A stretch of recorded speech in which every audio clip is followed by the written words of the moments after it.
በስመ አብ ወወልድ ወመንፈስ ቅዱስ አሐዱ አምላክ አሜን።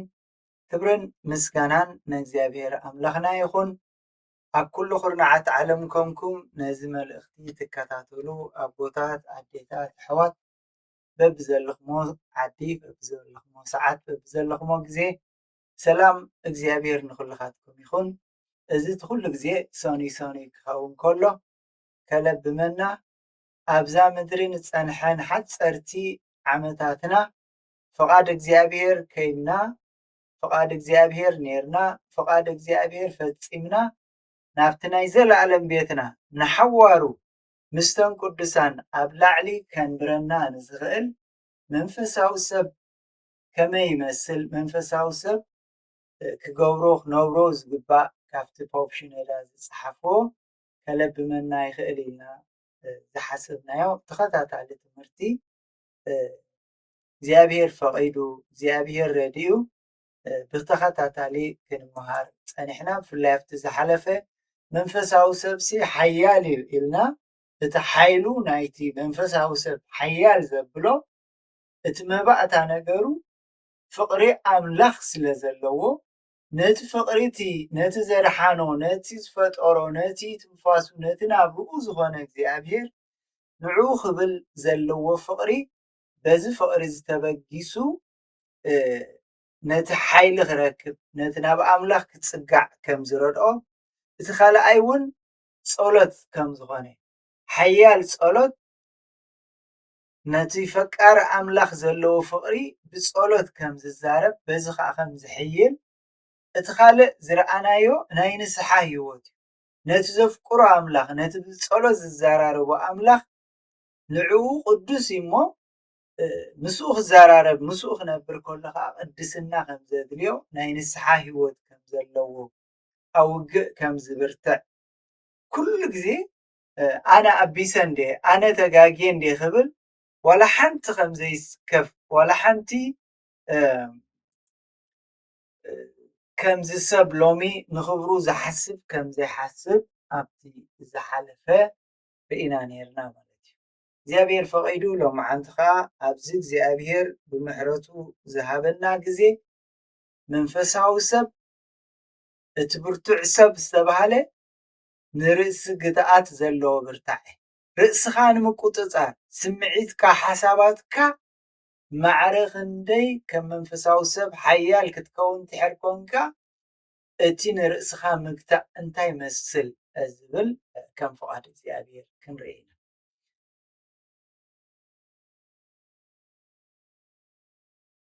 መበገሲና እንገብሮ መፅሓፍ ምሳሌ ክኸውን እዩ።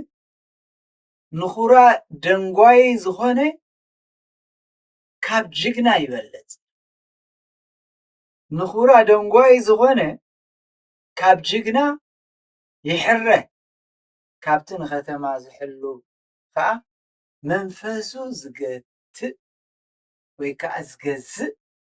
ይበልፅ ኢሉ ቃል እግዚኣብሔር። ኣቦታት ኣዴታት ኣሕዋት ኣብ ኩሉ ኩርናዓት ዓለም ኮንኩም ነዚ መልእኽቲ እዚ እትከታተሉ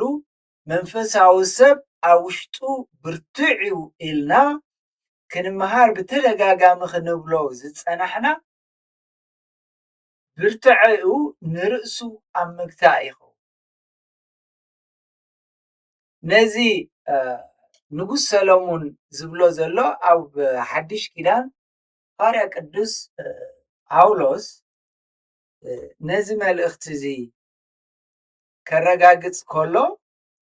እንታይ ኢሉ ነይሩ? ኣብ ካልኣይ ቆሮንጦስ ምዕራፍ 10:5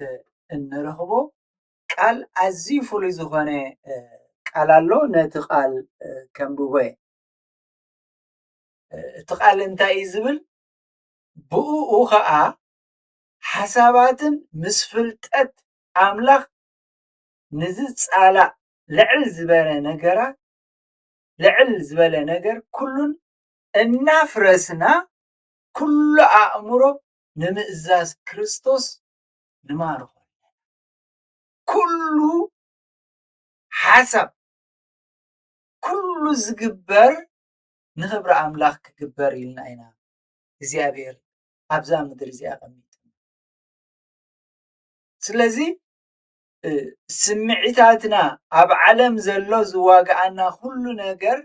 ነቲ እግዚኣብሔር ኣብዛ ምድሪ እዚኣ ዝሃበና ተልእኾ ሓሳብና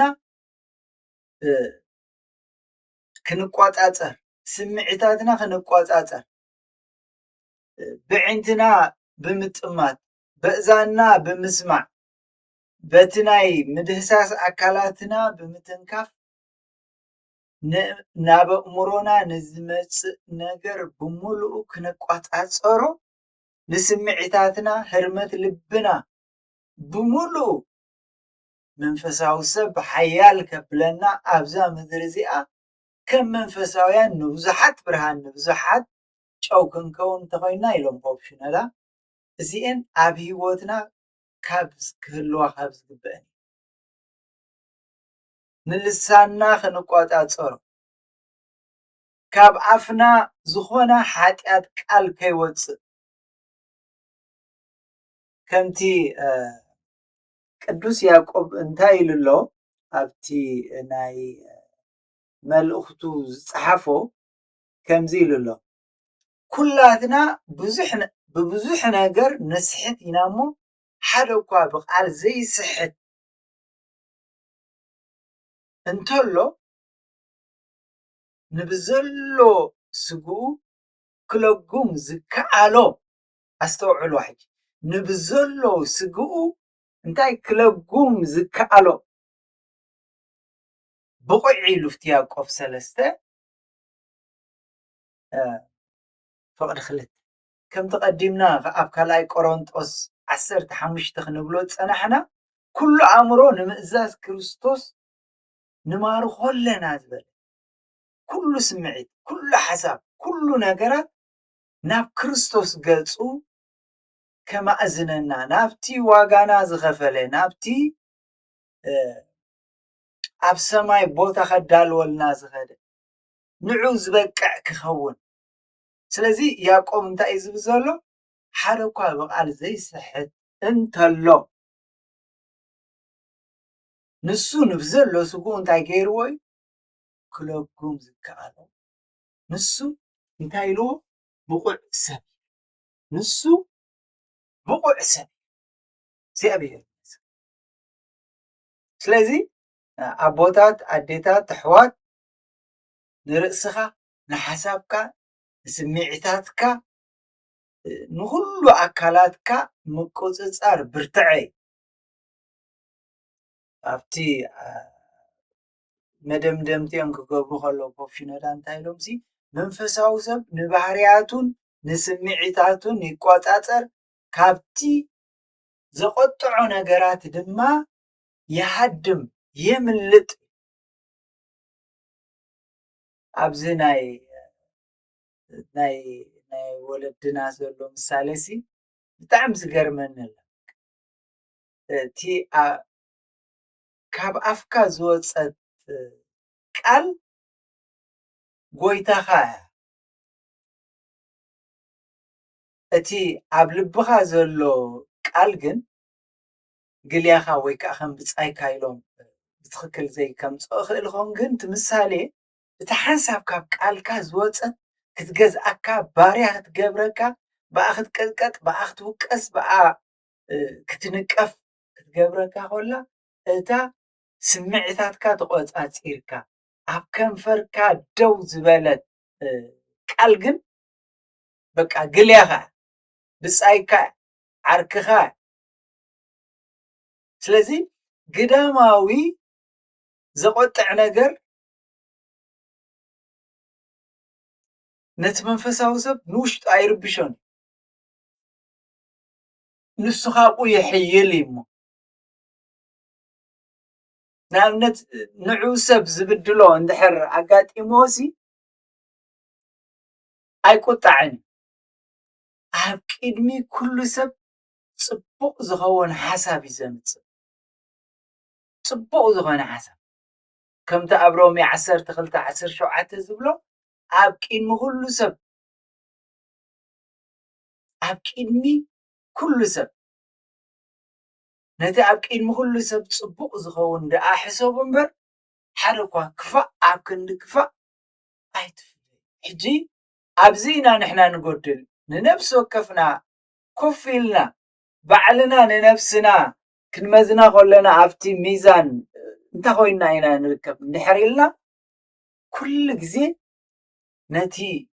ሓጥቃል ብከምኡ ዝምልስ ነገር መሊሱ ይወቅዓካ መሊሱ ንዓኻ የሰቅየካ ብከምዚ ግን ክንምልስ ኣይግባአና ምክንያቱ ፍቲ ሮሚ ሒዝናዮ ዘለና 12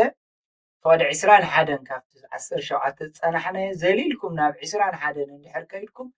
ነቲ እከይ ኣብ ሰናይ ጌርኩም ሰዓርዎ እምበር በቲ እከይ ኣይትሰዓር ሓሳብካ ተቆፃፀር ንቁጣዓ ክቆፃፀር ዝኽእል ብርቱዕ እቲ ቀንዲ ከዓ እቲ ናይ መንፈሳዊ ሰብ ብርትዐ ኢሎም ቦብቹነዳ ኣብ ትዕግስቲ እዩ ኣብ ነብሱ ምቁፅፃር እዩ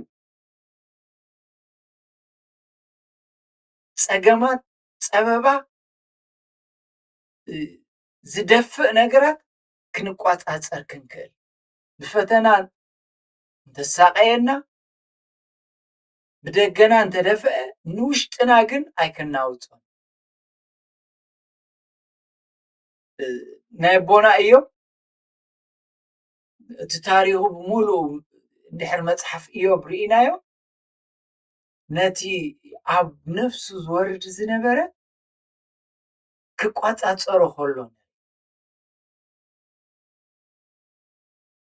ንስምዒቱ ክቃፃፀር ከሎ ናብ ፀርፊ ዘይኮነ ናብ ምስጋና እግዚኣብሔር ሃበ እግዚኣብሔር ወሰደ ኢሉ ነቲ ዝገጥሞ ዝነበረ ኩነታት ክሓልፍ ከሎ ኢና ንሪኦ እምበኣር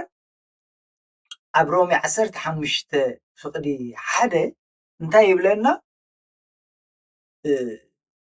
እምበኣርሲ ንሕና ብርቱዓት ዝኾንና ድኻም እቶም ድኹማት ክንፀውር ንርእስና ባህ ዘይከነብል ይግባአና ንሕና ንገዛእ ርእስና ብርቱዓት ኢና ኢልና ንሓስብ ሰባት ኢሉ እንታይ ኢሉ ኣሎ እምበኣርሲ ንሕና ብርቱዓት ዝኾንና ድኻም እቶም ድኹማት ክንፀውር ንርእስና እውን ባህ ከይነብል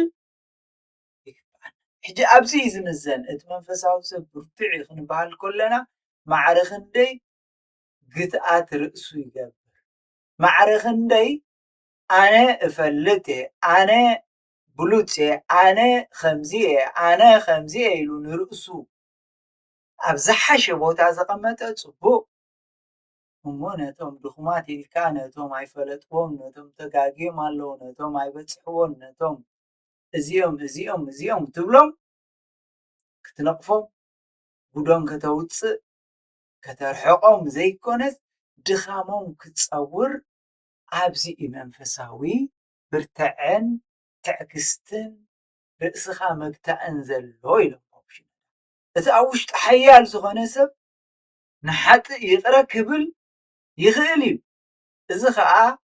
ንክትፀውር ጥራይ ዘይኮነስ ነቶም ዝፀልእዎ ይቕረ ንክብል ሰናይ ንክገብርን ኣዝዩ እዩ ዘኽእሎ ነቲ ሓጢኣቶም ጥራይ ይቕረ ክብል ዘይኮነሲ ናብ ዝለዓለ ክሓልፍ እውን ይኽእል እዩ ከምቲ ማቴዎስ 5:44 ዘሎ ኣነ ግና እብለኩም ኣለኹ ዝበለ ጎይታ ፀላእትኩም ፍተው ንዝረግምኩም መርቁም ውሉድ እቲ ኣብ ሰማይ ዘሎ ኣቦኹም ምእንቲ ክትኮኑስ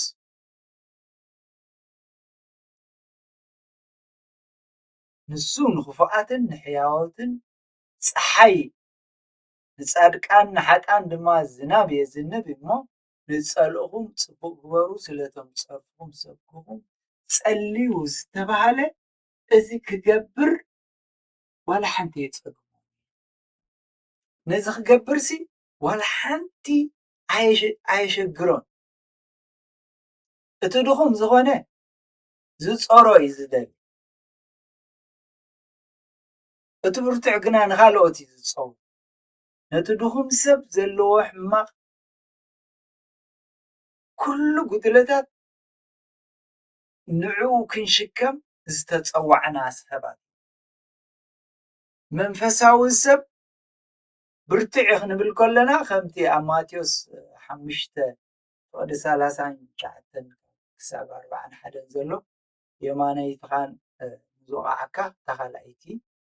ለሰሎ ሓደ ምዕራፍ ዝሰሓበካ ክልተ ምዕራፍ ዝብሎ ናይ ምፅማም ክእለት ኣለና። እዚ ኩሉ ንገብሮ ዘለና ንምንታይ? ነቲ ንእግዚኣብሔር ዘለና ፍቅሪ ንእግዚኣብሔር ዘለና ዋጋ ዝኸፈለልና ፈሊጥና ኢና ነዚ ኩሉ ንዕገሶ። ስለዚ መንፈሳዊ ሰብ ብብርቱዕ ባህርያት እዩ ዝፍለ። ኣብ ኣእምሮ ብሱል እዩ። ኣብ ምርድኡ ኣብ መደምደምታ ናይ ምብፃሕ ተዘክርኡ ውሳኔ ናይ ምውሳን ጥበብ ናይ ምግባር ፅቡቅ ዝኾነ ባህሪ ኣለዎ። ብተግባር ቅኑዕ ዝኾነ ንክገብር ንሰባት ዘሐጉስ ንኣምላኽ ዘሐጉስ ቆራፅ ውሳነ ክወስድ ኣይፅገም። ዝኾነ ዘርዕዶ ከምዚ ንዝብል ቅጭጭ ኣይብሎን እዩ። ምክንያቱ ምጥማቱ ዝገብሮ ነገር ንኣምላኽ እዩ።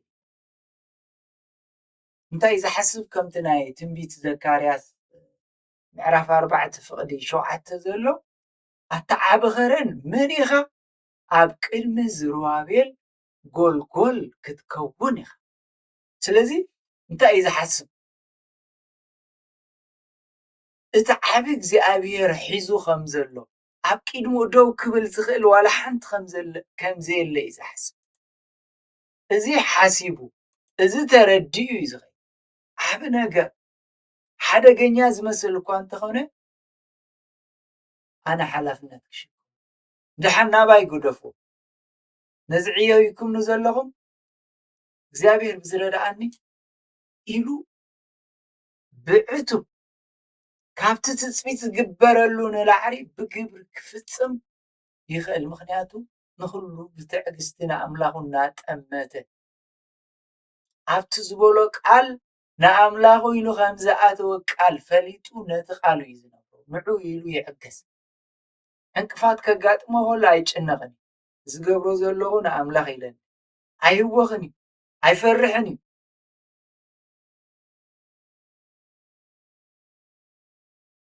ከረን ዝኾነ ጎቦ ዝኾነ ፀግዒ ከም ዘለዎ እቲ ፀግዒ ዝኾነ ኣምላኹ ምስኡ ከም ዘሎ ምስኡ ኮይኑ ይዓይ ከም ዘሎ ስለ ዝሓስብ በዚ ዓቕሊ የጥር። ኣብቲ ዝነብረሉ ሕብረተሰብ ፅልዋ ኣለዎ ኢሎም እዚ ድማ ንውሉድ ወለዶ ዝኸይድ ፅልዋ። እቲ መንፈሳዊ ሰብ ዕጉስ ክንብል ከለና ኣብቲ ሕብረተሰብ ብትዕግስቱ ወረጃ ብምዃኑ ኳዕናን ብምዃኑ ኩሉ ሰብ ዘልዕሎ ዝምክሓሉ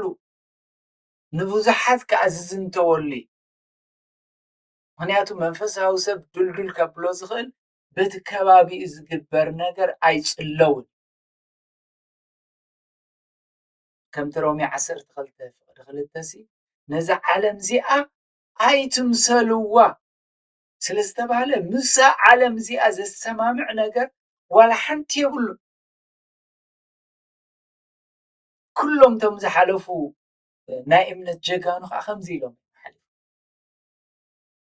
ኩላቶም ዛንቶም በዓል ቅዱስ ኣትናቴዎስ ኣብ ዘመኖም በዓል ቅዱስ እንጦንዮስ ናይ ገዳም ዝነበሩ ኣብ ዘመኖም ዓለም ኣብቲ ከባቢኡ እንታይ ይውረ እንታይ ይበሃል እንታይ ይዝረብ እዚ ነቲ ነዛ ዓለም እዚኣ ኣይትምሰልዋ ዝብል ሂወቶም ፅሕፈቶም ስብከቶም ንወለዶ ንወለዶ ዝሓልፍ ኣዝዩ ብርቱዕ እዩ። እቲ ካልእ መንፈሳዊ ሰብ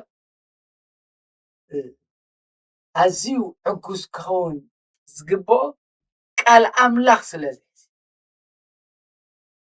ቃል ኣምላኽ ኣብ ኣገልግሎት ኣብ ስብከት ኣብ ኩሉ ስለ ዘበርታዓና ንኽንዕገስ ደው ኢልና ንኽንሓልፍ እዩ ዝረዳእና። ምክንያቱ ቃል ኣምላኽ ኩሉ እቲ ካብ መንፈሳዊ ሰብ ዝወፅእ ንብዝሰማዕቱ ንብርትዐ ዝኸውን ከምቲ ኣብ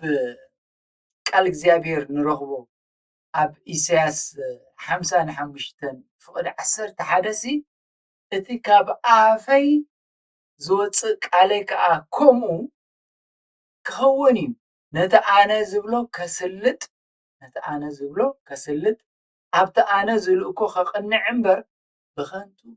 ናባይ ኣይምለስን ቃል እግዚኣብሔር ብኸንቱ ናባይ ኣይክምለስን እዩ ስለ ዝበለ ነዚ ቃል ኣምላኽ እዚ ኣሚኑ ተፀጊዑ ኩሉ ግዜ መንፈሳዊ ሰብ ብርቱዕ እዩ ክበሃል ስለ ዘለዎ እዚ ዘንብቦ ዘለኹ ቃል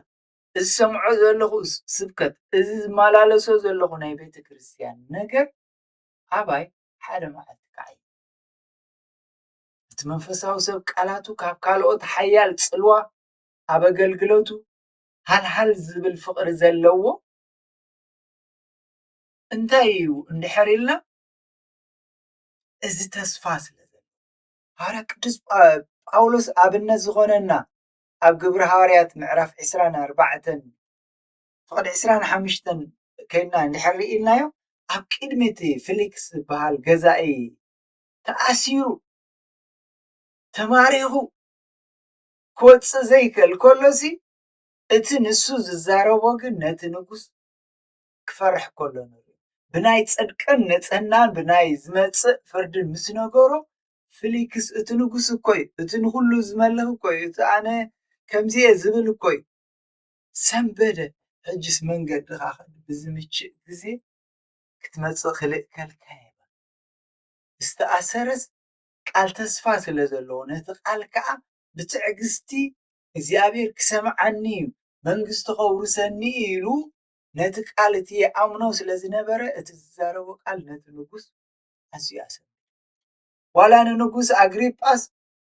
እንታይ እዩ ዝብል ኣብቲ ግብረ ሃዋርያት 26 28 እንድሕሪና ኣግሪጳ ከዓ ንጳውሎስ ክርስቲያን ምዃን ከተረድኣኒ ቁሩብ ምክንያቱ ነቲ ቃል ኣብ ማእሰርቲ ድዩ ኣብ መከራ ድዩ ኣብ ፀበባ ድዩ ብትዕግስቲ ኮይኖም ብዓቕሊ ኮይኖም ነቲ ቃል ኣምላኽ ይነብሩ ሃዋርያ ጳውሎስ ብዛዕባ ብርትዕ ብኸመይ ወንጌል ከም ዝዘርግሐ ግዜ ኣይኣኽለናን ፀብፂብና እዚ ገይሩ እንድሕር ኢልና ፈፂሙ ግዜ ኣይኣኽለና ግን ሎሚ እንታይ ኢና ንርኢ ዘለና እቲ ኣፅዋር ዘይተዓጥቀ ክርስቲያን ብሓይልቶም ፅኑዓት ኣቦታት ኣብ ቅድሚ ሃፀያት ገዛእቲ ሮማውያን ደው ኢሎም ፅልዋ ነቲ ጨካን ተግባሮም ዘቃልዑ ኣፅዋር ዘይተዓጠቑ ክርስቲያናት ግን ኣፅዋሮም እንታይ ነይሩ ወንጌል ክቅትልዎም ከሎ ከሳድድዎም ከሎ በዚ ብምሉኡ ብተስፋ ብዓቕሊ ደው ኢሎም ነቲ ወንጌል ከይሰብኩ ዘፈራርሕዎም ዝነበሩ ኣይሁድ ኣብ ቅድሚ ነቶም ኣብቲ ዘበን ዝነበሩ ናይ ግሪክ ፈላስፋ ደው ኢሎም ከምቲ ግብሪ ሃዋርያት 2:41 ሃዋርያት ብሃዋርያት ቅዱስ ጴጥሮስ ብተዋሃበ ስብከት 3000 ብሓንቲ መዓልቲ ናብ እምነት መፅኦም ክጥምቑ እዚ ሓይሊ ተቓል እዚ ፅንዓት ናይቶም ኣገልገልቲ ተስፍኦም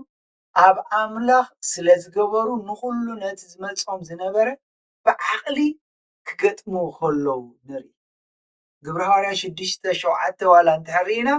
ቃል ኣምላኽ ተዘርግሐ ቁፅሪ እቶም ደቂ መዛሙርቱ ኣብ ኢየሩሳሌም ኣዝዩ እናበዝሐ ኸደ ብዙሓት ካህናት ንእምነት ተኣሰሱ ንምንታይ ተስፍኦም ኣብ ኣምላኽ ኣብ ሰማይ ስለ ዝገበሩ ንዑ ጥራይ ስለ ዝፅምቱ ንዑ ጥራይ ብዓቕሊ ነቲ ዝቕተሉ ካብኣቶም ነቶም ብዳርባ እምኒ ዝቕተሉ ካብኣቶም ነቲ ኩሉ ፈተና እኮ ይርእይዎ ኣለዉ ግን ነቲ ኣምላኽ ዝኣዘዞም ብፍላይ ኣብቲ ምዕራፍ 9:31 ግብረ ሐዋርያት ተሪኢኹም ከምኡ ከዓ ነቲ ኣብ ኩላ ይሁዳ ገሊላ ሰማርያ ዝነበረት ማሕበር ብዘላ ሰላም ኮነላ እታ እናተሃንፀት ብፍርሃት እግዚአብሔር እናተመላለሰትን ብምርዳእ መንፈስ ቅዱስ እናዓበየት ከደ እዚ እንታይ እዩ ተስፍኦም ኣብ ኣምላኽ ገይሮም ዓቕሊ ክገብሩ ነቲ ከባቢኦም ዘሎ ከይጠመቱ ናብ ኣምላኾም ጥራይ ክጥምቱ ከምቲ ሃርያ ጳውሎስ ኣብቲ ናይ ቆሮንጦስ ቀዳማይ መልእኽቱ ምዕራፍ 15:58 ስለዚ ኢሎም ኣቱም ፍቁራት ኣሕዋተይ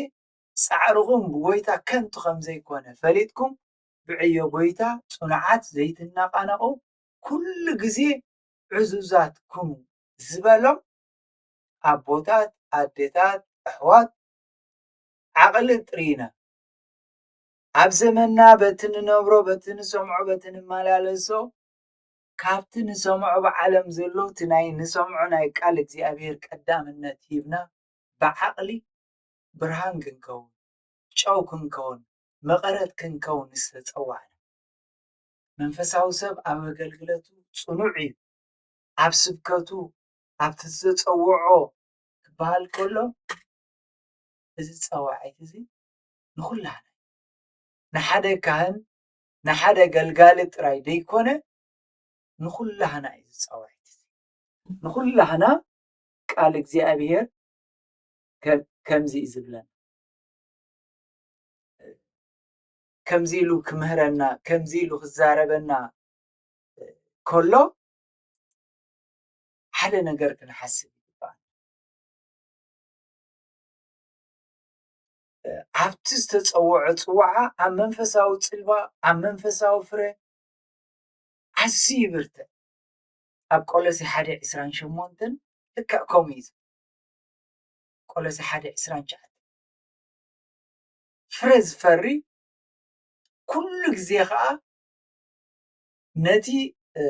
ከምቲ ዳዊት ኣብ 119 ፍቅዲ 46 ኣብ ቅድሚ ነገስታት ምስክራትካ ክዛረብ ኣይሓፍርን ኣብ ቅድሚ እዛ ዓለም እዚኣ ቅድሚ ዝኸበረ ቅድሚ ዝበለፀ ንዓይ እቲ ዝበለፅካ ንስኻ ስለዝኾንካ ነዚ ቃልካ ክነብሮ ነዚ ትእዛዝካ ክነብሮ ከተግብሮ ብዓቕሊ ኮይነ ምክንያቱ ቃልካ ሰማይን ምድርን ዝገበረ ኢሎም እቶም ቅዱሳን ብዓቕሊ በርቲዖም ንዓና ንደቆም ምህሮ ንዝመሃሩና ንዓና ንደቆም ተስፋ ንዝሃቡና ሎሙን ንሕና መንፈሳዊ ሰብ ዓቕሉ ኣብቲ ርእሰ ግድኣት ኣብቲ ንነፍሱ ኣብቲ ንሂወቱ ናይ ምቁፅፃር ብርትዐ ከም መንፈሳዊ ሰባት ክህልወና ዝብል ተስፋና ኣብ ሰማይ ምዃኑ ፅዋዓ ሰማይ ከም ዘለና እዛ ሓፃር ዕድመና ውዕላ ሓዲራ ሓላፊት ዘይትሓልፍ ግን ኣብ ሰማይ ከም ዘላትና ከም መንፈሳውያን ሰባት እንድሕር ፈሊጥና መንፈሳዊ ሰብ ብርቱዕ እዩ ከብለና ነቲ ዝተፀዋዕናዮ ነቲ ዝተዋሃበና ሓለፋ ንክንነብሮ ንብዙሓት ከዓ እገለ ክሰብኮም እገለ እንተዝዛረቦም ክንብል ዘይኮናስ ንሕና ነቲ ቃል ኣምላኽ ክነብሮ ምስ ጀመርና ሂወትና ይዛረብ ናብራና ይዛረብ ሓዳርና ይዛረብ ኣዘራርባና ትዕግስትና ኣካይዳና እሞ ሎሚ ንሓደ ሰብ ዝተዋሃበ ስብከት ንሓደ ሰብ ዝተዋሃበ ጥራይ ዘይኮነ ኩሉ መንፈሳዊ ሰብ ተባሂሉ ዝተፀውዐ ነዚ ቃል ኣምላኽ ተስፋ ገይሩ በቲ ኣብ ከባቢን ኣብ ዓለምን ዝውረ ዘሎ ኒው ነጆ ክብል ዘይኮነሲ ብትዕግስትና እንልለ ብዓቕሊ እንልለ ምክንያቱ እቲ መጀመሪ ጥቕስና ዝረኣናዮ ኣዝዩ ባህ ዘብል ቃል ኣምላኽ እንታይ እዩ ነይሩ ንኹራ ደንጓይ ዝኾነ ካብ ጅግና ይበልፅ ካብቲ ንከተማ ዝሕዝ ከዓ መንፈሱ ዝገዝእ ኣዝዩ ጅግና ይኩን እንደዚ ተዋጊኡ እንደዚ ካብ ዝበሃልሲ ሓደ ሰብ ከይኩሪ ኢሉ ዓቕሊ ዝገብር ካብቲ ንከተማ ሙሉእ ዘብልሲ ንመንፈሱ ዝገዝእ ይበልፅ ስለ ዝተባሃልና መንፈስና ክንገዝእ ዝሕግዘና ቃል ኣምላኽ ኣብ ሰማይ ተነቢርና ዘሎ ዝነገረና ኣምላኽ ዝኣዘዘና ምስ ንሓስብ ኢና ብዓቕልን ብትዕግስትን ኩሉ ክንሓልፎ እሞ ነዚ ክንነብሮ እግዚኣብሔር ይሓግዘና። ንኣብን ንወልድን መንፈስ ቅዱስን ምስጋና ይኹን ሎምን ኩሉ ሻዕ